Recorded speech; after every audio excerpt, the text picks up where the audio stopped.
We'll go to line 6. Good morning, you're on Talk Sport. Hi. Your programme is absolutely rubbish. Yes, I know. What can I do? Absolutely rubbish tonight. It's appalling. What can I do? I don't know. We need a format, don't we? Pardon? I say we need a format, dear. Definitely. It's just rubbish. Rubbish. What shall we do? Get somebody else to broadcast. We need some better callers as well. Yes, that's another thing. That Doncaster man, well, you should cut them off. That's all I can say. I'll tell you what, though, to be honest, you're not much cop yourself. Why? Well, you're not, are you? Well, I'm just saying it's rubbish, and you're agreeing with me. I am, yes, but I'm saying it's the callers. Thank you. What's on now? Just arguments and rubbish. Oh, it's appalling. What can you do? Don't put the callers through. Well, then what? I mean, I haven't got a ukulele or anything. I'm here till 6. What can I do? But it's nothing. It's nothing like it used to be. No. Nothing is it, really? No, nothing is. Nothing is. Nothing is. No, I'm not listening anymore. Good. Look at the bread, for example. That's rubbish now, isn't it? You can't get decent bread? I don't eat bread. What do you do with it then? I don't buy it. You have to eat it. You can't do anything else with it. I don't buy it. What are you saying? You sneak out with it? I don't buy it. No. That's illegal. Under your dress? Pardon? Just stick a loaf up your coat and run out? I said I don't buy it. Well, how do you get away with it then? I don't eat it. I don't buy it. I mean, you're talking rubbish like all the others. Well, I'm training to be on the air. That was fun. I enjoyed that. Good morning. You're on Talk Sport. Hi, Tommy. Hello there. Good morning. Right, I've thought long and hard about coming on the radio with this, but someone's got to say it. Right, Bible prophecy. I'm not a churchgoer, and I can't really call myself a Christian, but Bible prophecy has been stunningly and undeniably fulfilled exactly when it was supposed to. This is now the biblical year 6000, and if you give me a second, I can prove it, undeniably prove it as well. Well, you'd have to caveat that with "in your own mind." Okay, well, fine. Just I'll explain it. In the Bible, we're told about the astrological ages, the birth pains of the new age, end of the age. The last time when Jesus came, it was Pisces, fishes of men. And the astrological ages come every 2,000 years. You're losing me. You're losing everybody here now. Okay, I'll move on to the main point. What we're told to look out for is the rebirth of the nation of Israel. That's the fig tree. The nation of Israel, the symbol of it in the Bible is the fig tree. And when the fig tree flowers, then this generation will not pass. That's 70 years from 1948. There was no nation in the world in existence called Israel from 70 AD to 1948. Jesus said that in 78, he prophesied in 30 AD that in 70 AD the temple would be destroyed, the Israelites would be scattered amongst all the nations. Now, in Ezekiel 36, plenty of other places, it says that right at the end, I will gather you out of all the nations, I'm quoting now, from all the nations which persecuted you, and bring you back to the land that I gave your forefathers. That happened in 1948. He then goes on to say that this generation will not pass. And the Bible then says that it will be a unique century as well. That suddenly, in Isaiah, for a long time I've been silent, I've held myself back, that's Isaiah 42:14. In its time I will do this swiftly. It's all supposed to happen within a generation. Okay, right. Now the first three trumpets are warnings. The first three trumpets have blown. The last one blew in 1986, and it was Chernobyl, which was the worst man-made disaster ever. Well, it wasn't actually. Look, hey, come on. Okay, let me You need to talk with more people outside your circle. No, hold on a minute. I haven't got a circle. No, hang on. You hold on a minute. You're in my circle now, so we'll talk, Wormwood is Chernobyl. It's a direct translation. Chernobyl is... I don't know what you're... Ukraine, yes. In It's Ukraine, not, well, look, just wait a minute. It's Chernobyl. Can I just take you up on a point? You said Can you're I going to just prove... tell you what it says? No, not until we've established that you have to withdraw what you said because it was cobblers. Chernobyl was not the world's worst man-made disaster. Well... By any criteria you like, you name me one. Okay, there's hundreds of thousands of people in Eastern and Middle Europe which have got cancer, which has been attributed to the Chernobyl disaster. That's simply not true. Well, I would say that it was the worst man-made disaster. Maybe you would, but if you're saying it, then it's your opinion. Your opinion is clearly flawed. I accept it's my opinion. The conclusions that you draw need to be a little bit more precise. Okay. Well, and I can it think doesn't actually say anywhere that it was the worst man-made disaster. Yeah, but I don't know what you tell me where this is going, and then we'll let you carry on, if you would. Right, this is going all the way to something which will absolutely stun you, in my opinion. No, it definitely won't. Okay, well, let's just see. You can disabuse yourself of that. Right, Trumpet 3, 1986, this is all supposed to happen after the rebirth. It says that wormwood turns a third of the waters bitter. Many people died from the waters that had turned bitter. Where's all this, anyway? This is in Revelations 8:10. Now, wormwood is Chernobyl. Who wrote that, then? St. John wrote it in 97 AD, and Babylon is the symbolic enemy of the end time. Babylon wasn't in existence for 2,000 years when John wrote that. It's in code, and you have to... I don't know where to go with this, chap. I really don't. I mean, what would you do if you were me? What would you do? The Bible interprets itself. Yeah. Now, the prophecy for Trumpet 3, which is the last blowing of the trumpet, was... What is this blowing of the trumpet which you keep on about? Right, trumpets are warnings. If we're on an nihilistic course, we're sowing destruction for ourselves, we get warnings. We're clearly told trumpets are warnings. Now, Trumpet 3 says, Chernobyl turned a third of the waters bitter. Many people died from the waters that had turned bitter. Now, the interpretation for this is, according to the meaning of its name, wormwood falls into the rivers and mountains. It makes sweet water bitter and poisonous. The men who drink the water die. When many live without God, find the very source of ongoing life contaminated. When they have turned to wickedness, they have tampered with something much more profound can I ask you a question? than they have known. What's your name? Sorry? What's your name? Russell. How old are you, Russell? I'm 28. Now, how long have you been working on all of this? Right, I've been working on this probably for about a year. Right. What do you do? I'm a publisher. Right. I've got a publishing business. I see. And what sort of books do you publish, if it's books? Well, I used to publish business-related books and stuff, but, you know, I mean, that's all pretty humdrum and boring. If I can just explain this to you, the Bible tells us... no. There's a prophecy in the end time that there'll be a one-world economic system. Forget it. If you don't mind me saying so. Well, ask me a question, any question you like. When did you last go out with a lady? Since you asked. Went out with a lady probably about 3 days ago. Did you? Wasn't that more fun than sitting up doing all this? Not really. Well, it should have been. Not really, Tom. What's more important? Well, it should have been. What's more important? You. Pardon? You're more important. Well, that's very nice of you to say. I understand what you mean by that, but, you know, I mean, I'm not... If I can just explain, look... because you sound... If you don't mind me saying so, you sound agitated. I am agitated. And that could be because you're nervous about... I could tell you. Well, I'm afraid you couldn't. Now, you can straight away disabuse yourself of that. Nothing really angers me quite so much as the arrogance of those who believe that I'm not arrogant, Tommy. This is just you making things up. Can I finish the sentence? Yeah, sure. The arrogance of those who believe that they can tell people things they don't know.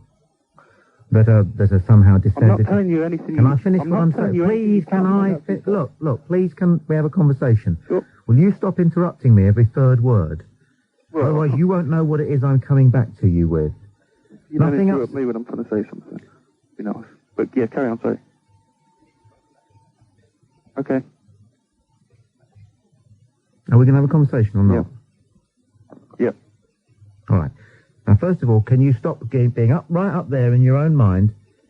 Yeah, sure. telling people important things that they should know. Yeah. Because I have a horrible feeling, unfortunately, that what you're really doing is talking about things that you hope will frighten people.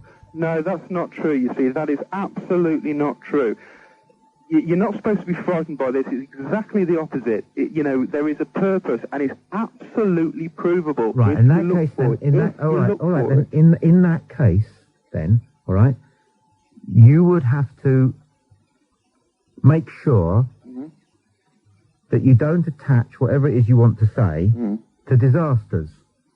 Yeah, that's a fair comment. But I'm not saying anything for the future. I've just said what's past.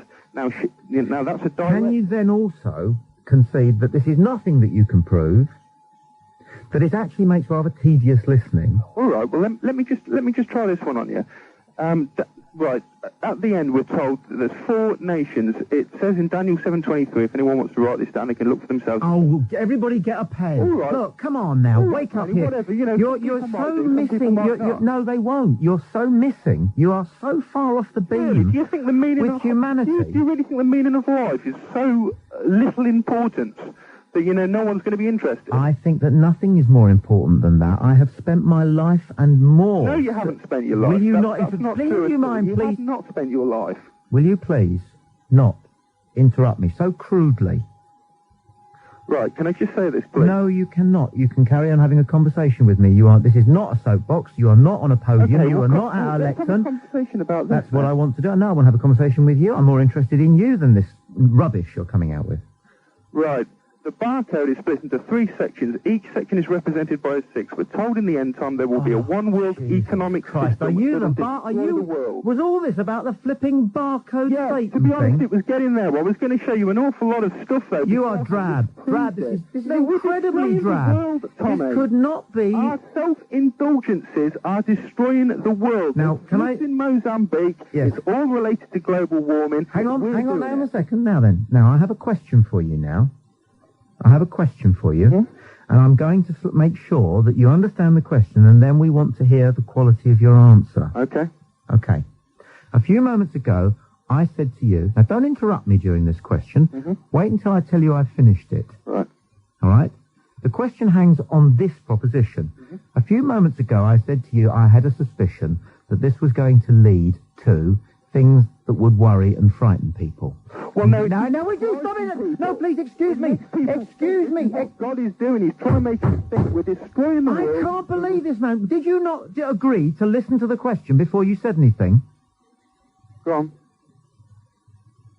Did you not agree to listen to the question before you started? I did, Tommy, but I'm not trying to scare you. You can't keep throwing that at me. We've got to take responsibility for our actions. This happens to be set out. Anyone can find out the truth. God. Look, I'm going to give you one more... Look, I'll tell you what I'll do. Because there's a lot of very well-meaning people who care about how people feel, who are lined up, who want to talk and assuage the fears of humanity using the micromedia of the radio. And I'm stuck with you.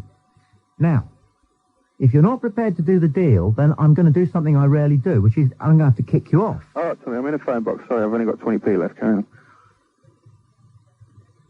You're a very, very difficult person to deal with, and I can understand why you lose yourself in the Bible from time to time. I don't lose yourself in them. Yeah, you lose yourself in the Bible from time to time. You're scared of it. You are scared of it. Scared of the Bible? To hell with the Bible. How's that for scared? How's that for scared of the Bible? How's that for scared of the Bible? In symbols. Hell with the Bible. Hell with the Bible. Hell with the Bible. Is that scared of it? When I was a child...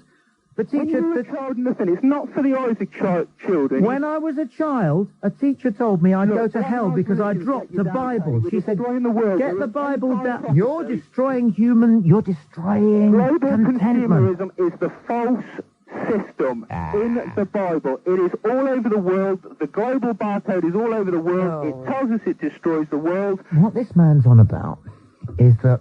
I don't know if you know this. This is one of the most tedious little bits of trivia you will ever come across. Do you know about this one, Paul? Do you know about the barcode thing? Hang on, that's Paul. I've never heard this before. Oh, it's tragic, man. You know barcodes? Yeah. Apparently, each of the little lines on a barcode represents a number. Yeah. Okay, and the length and the width of the code represents the number. And the scanner can immediately pick up the numbers. All right. Every barcode has got a little thin double line at the beginning, a little thin double line that's identical in the middle, and a little thin double line at the end, all right, to show the beginning and the middle and the end of the barcode. Right? It happens that, and it was probably done with some wit actually, it happens that the little number, the number which is represented by the little line at the beginning, middle, and end, is the number 6. Right. So a couple of saddos fell on this and went, 666, the mark of the devil. And one or two people have fallen on this and run away with this and decided that the devil is out there and the devil is working his evil ways at Tesco's. And every time you buy something with a barcode, the devil is entering your home. And it, you know, if it wasn't such a valid representation of how lost people can get in what matters in life, then it wouldn't be worth anything. But the fact of the matter is, if you ask me, when you get someone like, are you still there? Or have you gone? No, he's gone. When you get someone like that, it's quite useful to see that there are people like this scaring the children with talk of floods, and earthquakes, and the end of the world, you know. And you just mustn't say this, not just to children, but to old people and middle-aged people and people like you and me. We just don't want to know this kind of doom and gloom. I find it really, really offensive. Be afraid, be very afraid. Yeah, but you know, where's the hope? Hello? Line 4, you're live on Talk Sport. Good morning. Is that me, Tommy? It is you. Hi. Oh, I'm a little bit annoyed at you there, to be honest, because I had a little bit more respect for you when you used to be on the afternoon programme. The thing is, not just you personally, but talk radio, sport presenters in general seem to, anybody mentions the Bible, they get shot down, you know, like as he did with the last bloke. No, anybody who's boring gets made more interesting. Well, I think that's the gig. James Whale, Mike Dickon, James J. Reeves, Ian Collins, every single one of them, as soon as somebody mentions anything from the Bible. Okay, so link that to what I've just said, and what can you conclude? Unfortunately, too many people who depend on the Bible to be interesting aren't. Well, can you explain something to me? Well, I'll try. Why is the Bible the best-selling book year in, year out since records began? Because there are a lot of frightened people. Yep. And you're one of them. You're burying your head in the sand. No, I'm not. Have you ever read the Bible? Well, I didn't have much choice when I was little, did I? I mean, have you ever read it properly? I don't mean if you ever had it shoved down your throat. I mean, have you ever read it? Well, obviously, I mean, I've given it a go. Have you ever read the Quran? I've never read the Quran. No, Have you read Buddha's Four Holy Truths? That doesn't take very long. Well, I don't need to read these books. What do you know about Hinduism? I don't know an awful lot, no. Do you know anything about Confucianism? No, not much. Do you know anything about Taoism? Not much. The Jewish faith? A little bit about the Jewish faith. Right. Why do you know more about the Bible than any of those other good books? Because the Bible is, if you take the Old Testament and the New Testament... Can I suggest that it might be the accident of your birth? No, it wasn't. I was never interested in... I went to a Catholic school and I was... So if you'd been born in the Punjab, you'd still have gone looking for the one and only copy of the Bible in that province. I'm not convinced about that. I'm not convinced about that. And it is worth doing a sort of a comparison. 08700 40 50 60. So whoever this is now on line 2, good morning, you're on Talk Sport. Good morning, sir. You're not a typical listener, are you? I listen all the time. But you're not a typical listener, because you're calling. I beg your pardon? You're not a typical listener. Oh, sorry, it's a semantic point. Carry on, say what you wanted to say. Yeah, I've listened to this program for years. And I'd just like to say something, that there's one big mistake been made tonight. To say something once is maybe a mistake. To say it twice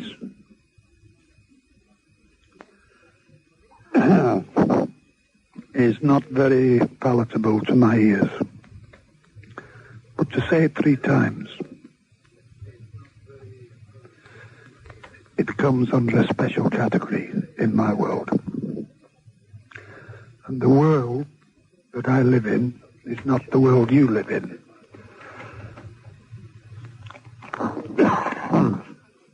And the world that I live in tells me one thing. Never, ever, ever discredit either God or the Bible. Why not? And I tell you this, sir. Well, no, wait a minute. Why not? You will phone me in less than 6 weeks' time. You will ask who this person was, and I will tell you. Until then, I wish you good health and good living. But you will have reason to call me the person who is unlike you. Goodbye, sir.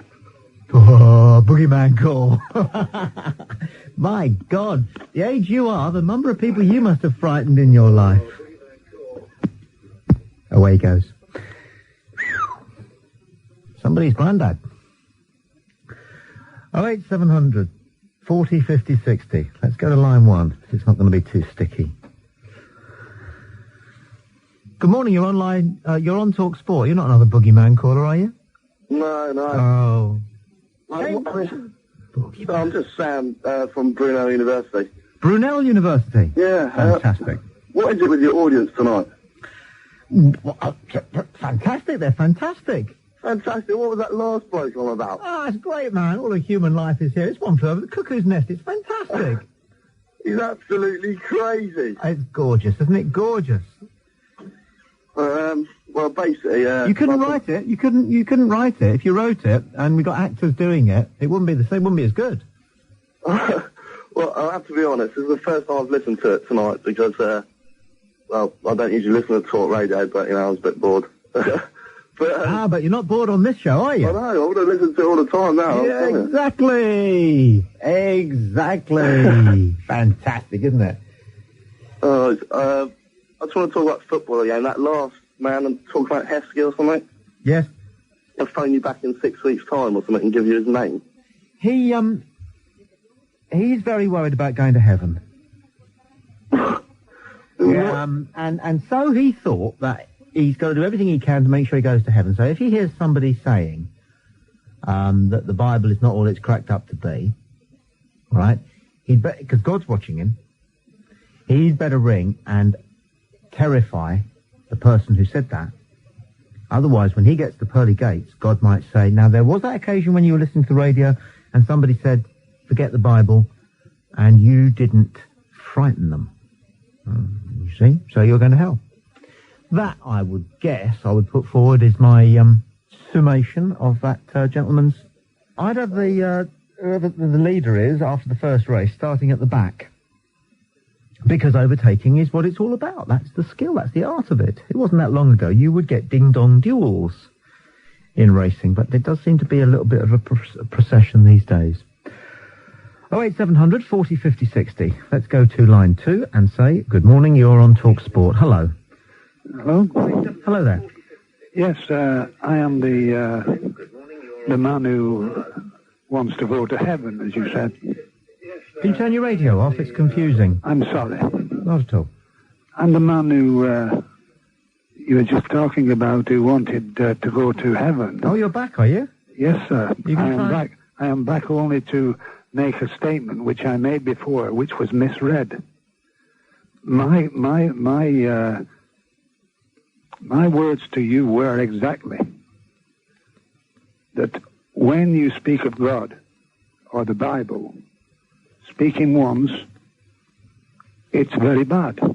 Oh, don't go through all that again. No, just tell us what you mean in plain English. In plain English, I said to you that you said to hell with the Bible 3 times.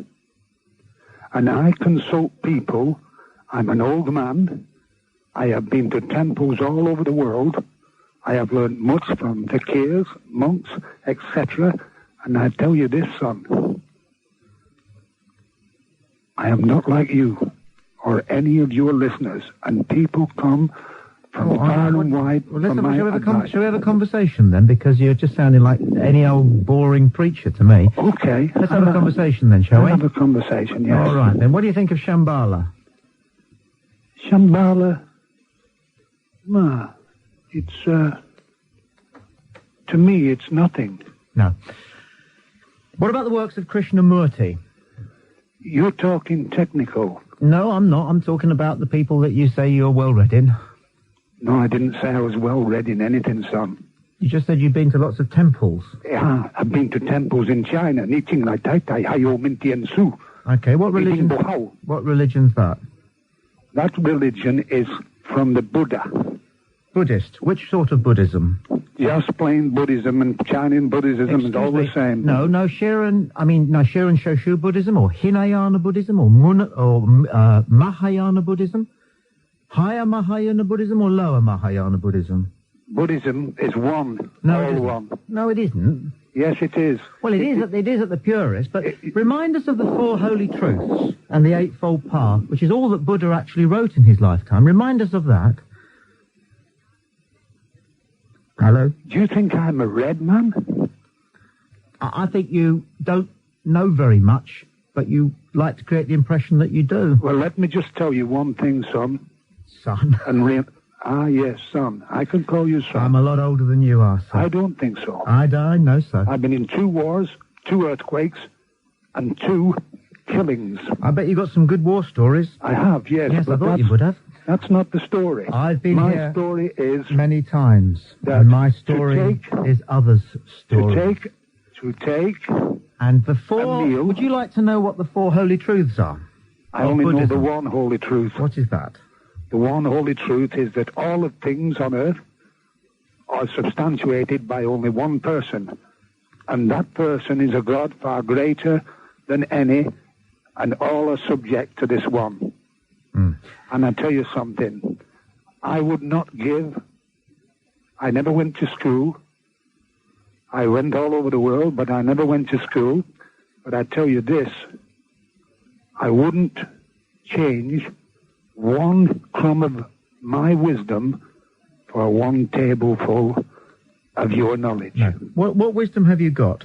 I have the wisdom of foresight, insight. I do many things for people. But why does it sound so unfriendly coming from you? It's not unfriendly. Well, why does it sound so unfriendly? Why does it sound so combative? Maybe because I have had combats. Maybe I've seen too much. I have seen many, many hundreds and thousands of people. Maybe you have, but your wisdom, for what it's worth, appears to sound rather aggressive. Wisdom is always aggressive. Oh, don't be so silly. Yes. Don't be so silly. How did Solomon find the flower in the temple? Wisdom isn't aggressive, old son. And you've got a long way to go if you think that it is. Truth and love, remember, those are the only things that matter. Truth and love, not aggression, not combat. Truth and love. How do you think you find those things? Well, you keep looking. You keep working on it. The art is to think that you never know enough. That's the beginning. And actually that's the end, because you never do know enough. 08700 40 50 60. Line 2, you're live. Here we go. Excellent. The musical phone person.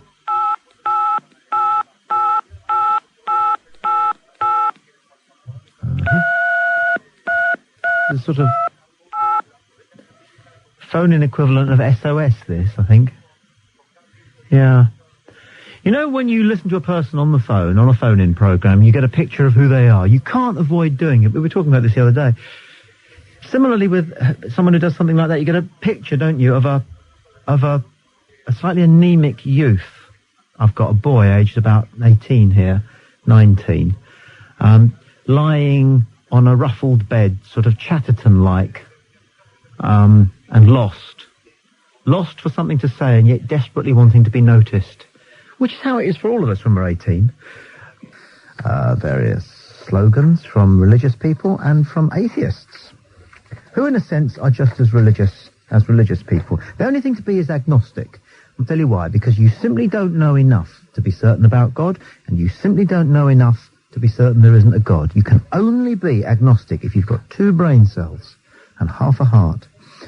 Because during the summer months, when it's hot and stuffy, there's so much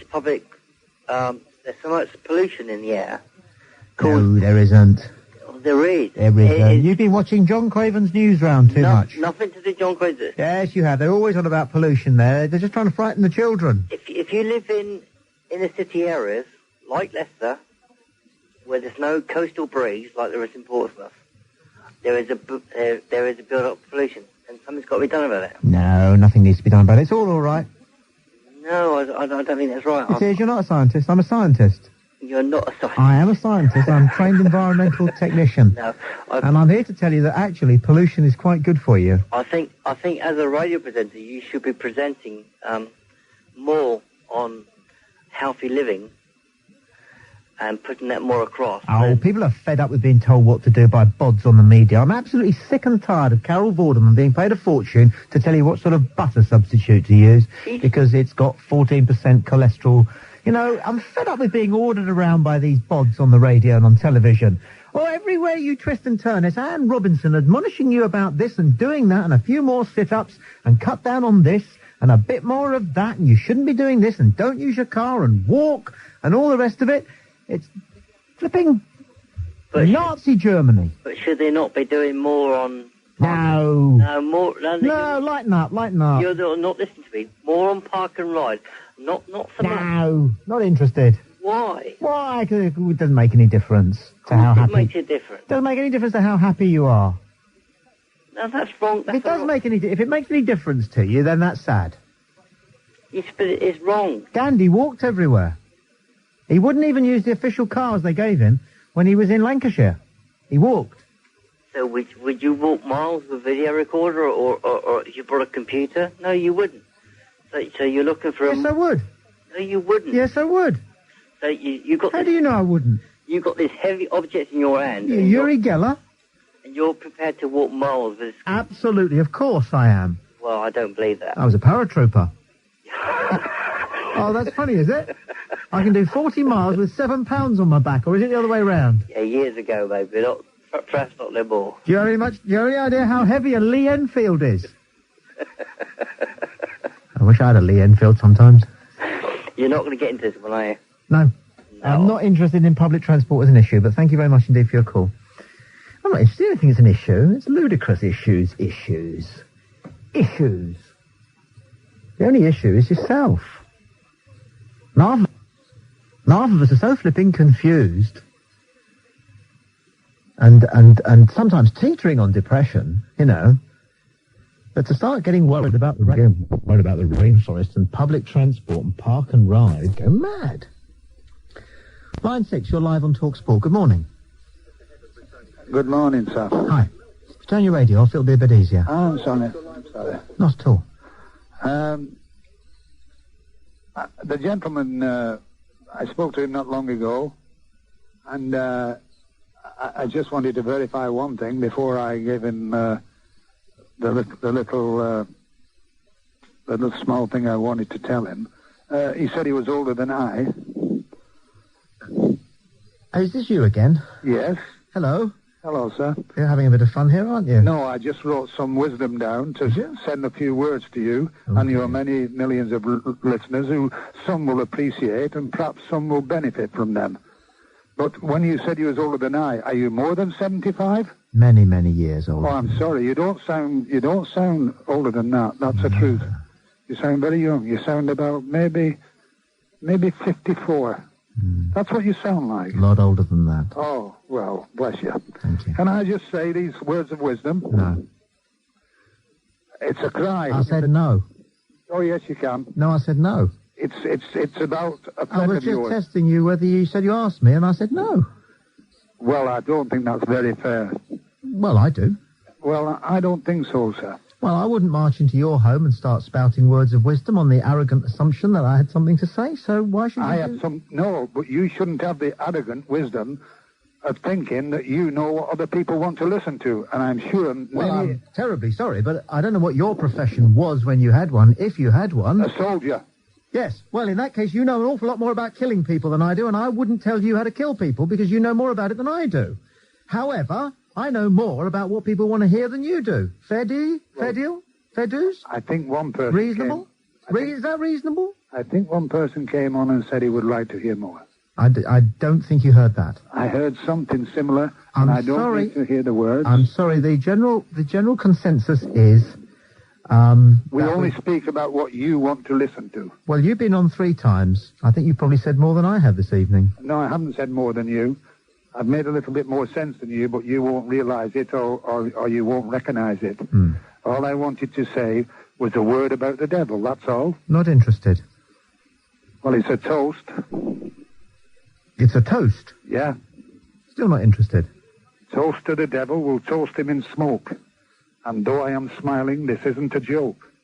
For where there is smoke, a fire you will find. And the one in your lungs is extremely unkind. For this is a killer by doctors, I'm told. So stop now this smoking or never grow old. I give you this warning and hope you take heed. For this, what you're smoking's the devil's own weed. Actually, the problem with this is that your assumption is that death is something to be afraid of. Afraid? Afraid? I've seen more death than you could ever dream of. So why warn people against it? I warn people because they have a chance to avoid it. But why should they want to avoid it? Why should people want to avoid death? Why? Yes. People 40 and 50 dying of these different things through smoking? Why is that a bad thing? You don't think it's a bad thing that people should die young? If you've thought it through, why is it a bad thing to die? Dying isn't a bad thing, but the time you die can be bad. True enough, but we're all going to go through something. Yes, but you must have a life before you die, otherwise you haven't lived. I've been dead, literally, almost 3 times in my life, and I've come through it every time. See, everywhere you go, I don't know if you are wise, but at least you're trying to be wise, and that's more than most do. But I would say this, everywhere we go, all we're told from the very earliest is that we must at all costs avoid death. Any report... Well, that's survival. Hang on a second. Try and keep, try and see what I'm saying. I listen. Otherwise it's, I listen to you. Yeah, good. Do I listen to you? Right. Everywhere we go, from the very earliest memory of life, and it's a terrible shock to discover that there's death when you're small, and we don't really get helped terribly much. It's a very private discovery, and quite shocking, and so we quickly change the subject, and we don't think about it very much until we get quite old. Everywhere we go, we're told, one way or another, that death is something to be afraid of, that it is something to be avoided, and that it is something to be feared. And I sometimes wonder whether we give that impression all too often, and that is one of the reasons why so many people are confused and in despair, because we assume that the last thing that ever happens to all of us, every single one of us, is something that we're going to regret. 08700 40 50 60. Necessarily, they're missing out on those things. Do you agree? Not with your baseline, no. No, not with your baseline. What do you mean by my baseline? Your baseline is that death is to be feared, to be avoided. Well, no, not living long. And that's self-destructive because there's no point going in fear and trepidation of something which is inevitable, and for all you know is welcome. But is there any point in inhaling tar into your lungs and taking 20 years off your life when you could not inhale tar into your lungs and have 20 years of the wonderful little things in life that you celebrate? Well, hang on. You've jumped a bit. You skipped a few pages here. You've gone on to smoking, and we're talking about... What I'm talking about is the constant repetitive message of casual observers everywhere. I've never been told to fear death. That death is... Yes, you have. I have not. Of course you have. By who? By whom? By whom? It depends how alert you are. I'm very alert, Tommy. Well, I don't think you are if you're not aware of all the subliminal, semi-conscious messages that you're receiving at all times about why death is a problem. Well, if I'm not alert, then isn't that good for me? Yes, it's better to be dumb. You're right. Much better. Much, much better. I wish I was thick. You wish you were thick? I really do. I don't think so. I really do. Let's go back to death. Every time you get a news report, somebody's died, the inference that is that it's tragic for them. But is it? Well, if a 10-year-old dies, is that tragic?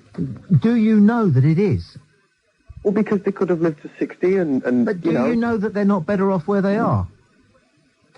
Well, in some cases they might be, but generally speaking... So exactly. So why aren't we given that option when we're young, that possibly death is to be welcomed?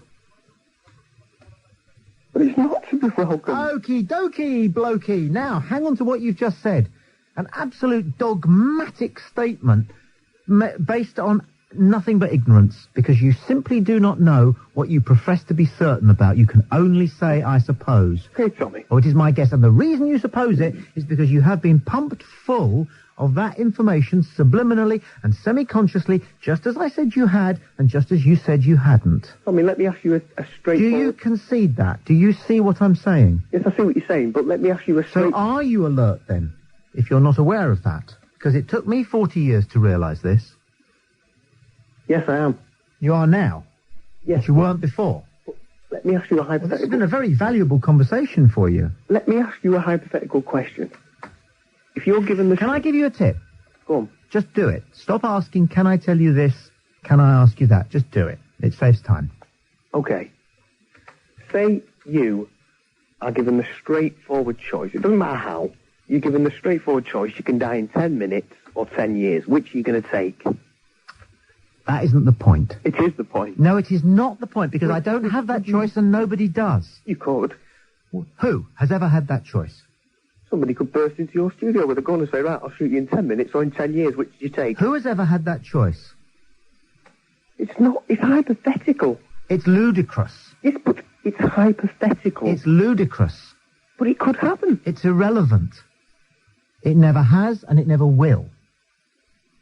So put it to one side. Let's deal with the truth. Let's deal with facts. Let's deal with certainties.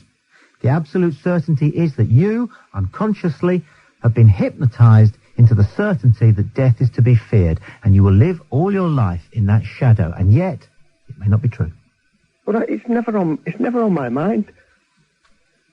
Liar. It's not. You know that it is.